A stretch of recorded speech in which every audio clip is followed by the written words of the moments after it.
All fashion companies, bling ring or not, worry about relevance. They're always asking themselves, how do I make sure I stay relevant to a younger generation of customers? Luxury brands especially face this problem because they're usually associated with older, richer customers. So they're really asking themselves, how do I make sure Gen Z and Gen Alpha want to buy our stuff?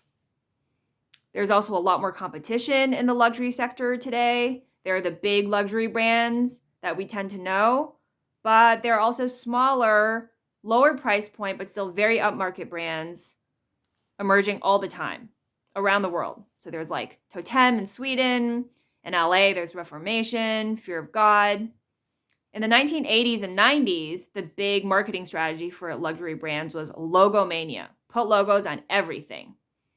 We're used to that today, but that's not how luxury products looked before the 1980s. In the 2000s, 2010s, the big marketing strategy for luxury brands was limited edition artist collaborations. So Louis Vuitton, for instance, would ask the Japanese artist Takahashi Murakami to draw anime characters all over their bags. The big luxury brands were also hiring super famous architects to design insane looking stores around the world. The Prada store in Tokyo, for instance, looks like inflated, fancy bubble wrap. The big luxury companies also positioned themselves as artists and collaborated with big fast fashion companies like Zara, H&M in limited edition runs to spread the word to people who made less money that, look, even if you don't make that much money, you can still afford our stuff, kind of. Today, the big marketing strategy for luxury companies, heritage and history.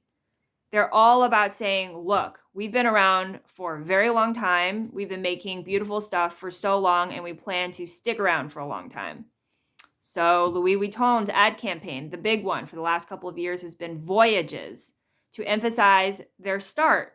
How the company got its start was making big transatlantic trunks that held really beautiful clothing. The Fifth Avenue Louis Vuitton flagship right now is being renovated, but the outer covering of the building is the image of 3 huge stacked Louis Vuitton 19th century trunks. And there are these 19th century trunks like all over their stores all across the world. There are also a lot of big fashion brands, luxury brands, sponsoring exhibitions of themselves in art museums. So Metropolitan Museum of Art in New York, has these big blockbuster exhibits of Alexander McQueen. There are smaller museums hosting these exhibits too. I was in a Chanel and Picasso exhibit in Madrid last year, sponsored by Chanel.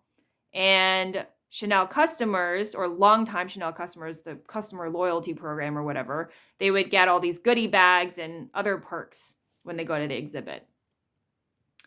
Another strategy of emphasizing their heritage for luxury brands, opening their own museums. They want customers to say, look, I'm not just buying a bag or a dress. I'm buying a piece of history. I'm buying a piece of art. So Dior, for instance, they turned their historic workshop and studio in Paris into a museum, Galerie Dior.